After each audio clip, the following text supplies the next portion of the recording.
అందరికీ నమస్తే అండి. కూటమి ప్రభుత్వం మీద సంక్షేమ పథకాల భారం ఖచ్చితంగా ఎక్కువగానే ఉంటుంది. గత ప్రభుత్వం సంవత్సరానికి సుమారుగా 45,000 కోట్ల నుంచి 50,000 కోట్ల వరకు సంక్షేమ పథకాల కోసం కేటాయించింది.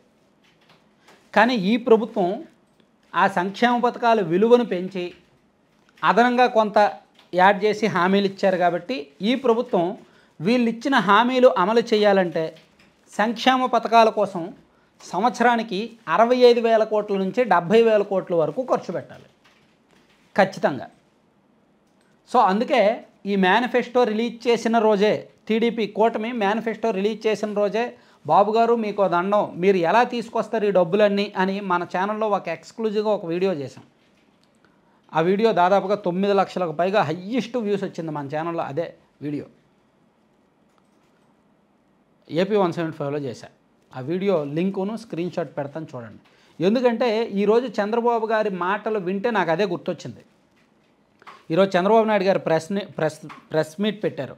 అందులో చాలా ముభావంగా, చాలా ముక్తసరిగా, చాలా లోపభూయిష్టంగా, చాలా జాగ్రత్తగా, కర్ర ఇరక్కూడదు పాము సావకూడదు అనేటట్టు చాలా చాకచక్యంగా సంక్షేమ పథకాలు అమలు చేస్తాము, ప్రజలు అర్థం చేసుకోవాలి, మెరుగైన పాలన అందిస్తాము, కేంద్రం ఇచ్చే నిధులను మనం మళ్లించలేము, విశాఖ స్టీల్ ప్లాంట్ కోసమో పోలవరం కోసమో అమరావతి కోసమో కేంద్రం నిధులు ఇచ్చింది, వాటిని మనం మళ్లించలేము, సో రాష్ట్రానికి వచ్చే ఆదాయంతోనే మనం పథకాలు అందించాలి, ఏదైతే హామీ ఇచ్చామో అన్నీ నిలబెట్టుకుంటాము, కాస్త టైం పడుతుంది అనేటట్టు చెప్పుకొచ్చారు.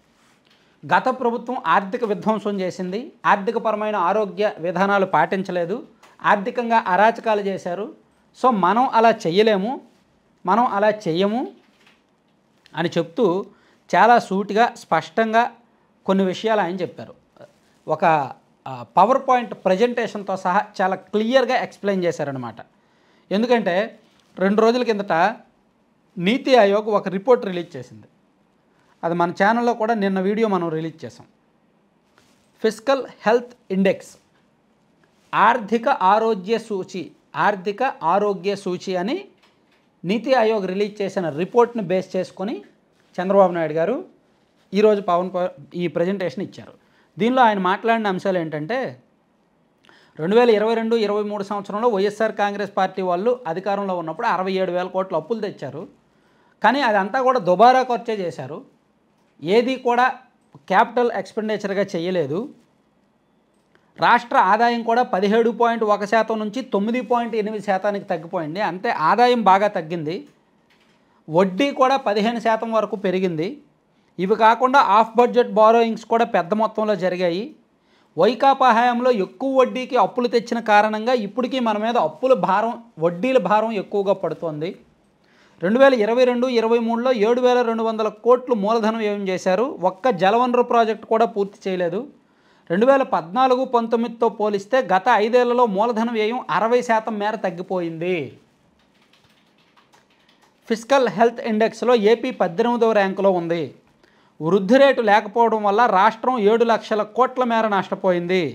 ఏటా 76,000 కోట్ల ఆదాయం కోల్పోయింది. అందుకే రాష్ట్రానికి వృద్ధి రేటు అనేది చాలా ముఖ్యం అని చెప్తూ 2047 నాటికి తన లక్ష్యం ఏమిటి అది ఇది మొత్తం చెప్పారనమాట. సో వైకాపా హయాంలో తలసరి ఆదాయం పెరగలేదు, కానీ తలసరి అప్పు పెరిగింది. ఇదంతా గాడిని పెట్టడానికి కొంత టైం పడుతుంది, ఆలస్యం అవుతుంది, ప్రజలు అర్థం చేసుకోవాలి, ఇచ్చిన హామీలు నిలబెట్టుకోవడంతో పాటు మెరుగైన పాలన అందిస్తాము అని ఆయన చెప్తూ రైతులకి అన్నదాత సుఖీభవ 20,000, అలాగే ప్రతి విద్యార్థికి 15,000 ఇస్తామన్న హామీలు మాకు గుర్తున్నాయి, వాటన్నింటినీ అమలు చేసి తీరుతాము అని కాస్త అటు ఇటుగా చెప్పారు. అంటే ఒక స్పష్టమైన డేట్ అయితే చెప్పాల పలానా టైం కానీ. సో ఇక్కడ మనం నాణ్యానికి 2 వైపులు చూడొచ్చు. ఆర్థిక పరిస్థితి బాగున్న మాట వాస్తవమే, ఆర్థిక అరాచకాలు చేసిన మాట వాస్తవమే, గత ప్రభుత్వం ఆర్థికంగా విధ్వంసం చేసి వెళ్ళిపోయిన మాట వాస్తవమే, విపరీతంగా అప్పులు చేసిన మాట వాస్తవమే, దాన్ని ఒప్పుకుందాం. అదే సమయంలో చంద్రబాబు గారికి కూడా తెలుసుగా, గతంలో ప్రతిపక్షంలో ఉన్నప్పుడు ఆయనేగా చెప్పారు ప్రభుత్వం ఆర్థికంగా విధ్వంసం సృష్టిస్తుంది, ఆర్థిక అరాచకాలు చేస్తుంది, అలా అప్పులు చేస్తుంది, ఇలా అప్పులు చేస్తుంది అని ఆయనేగా చెప్పారు. మరి ఇవన్నీ అప్పుడే తెలిసినప్పుడు ఇన్ని హామీలు ఎలా ఇచ్చారు? పాయింట్ నెంబర్ 1, ఖచ్చితంగా ఒక సగటు సంక్షేమ పథకం కోసం ఎదురు చూసే ఒక సగటు మిడిల్ క్లాస్ వాళ్ళు అడిగే ప్రశ్న ఇది. చంద్రబాబు గారు మీకు అప్పుడు కూడా తెలుసు కదా, జగన్ గారు ఇన్ని అప్పులు చేస్తున్నారు, అడ్డగోలుగా చేస్తున్నారని, మరి అప్పుడు ఎందుకు ఇన్ని హామీలు ఇచ్చారని అడుగుతారు. దానికి సమాధానం ఉందా? ఉండదు. సో ఇప్పుడు ప్రభుత్వం మీద విపరీతమైన ప్రెజర్ ఉంది. అందుకే నేను వీళ్ళు హామీలు ఇచ్చినప్పుడే నేను క్వశ్చన్ చేశాను, చంద్రబాబు గారు మీకు దండం అండి, ఎందుకండి ఇన్ని హామీలు ఇచ్చారో ఎలా అమలు చేస్తారండి అని నేను క్వశ్చన్ చేశాను. కావాలంటే మీరు ఆ వీడియో చూడండి. ఆ వీడియో బాగా వైరల్ అయింది. ఆ వీడియో లింక్ కింద డిస్క్రిప్షన్లో పెడితే చూడండి. ఆ హామీలు ఇచ్చినప్పుడే మనం అనుకున్నాం వీళ్ళు అమలు చేయలేరు, చాలా కష్టం, ఆర్థిక పరిస్థితి బాగోలేదు, సంవత్సరానికి 70,000 కోట్లు ఎక్కడి నుంచి తెస్తారు అని.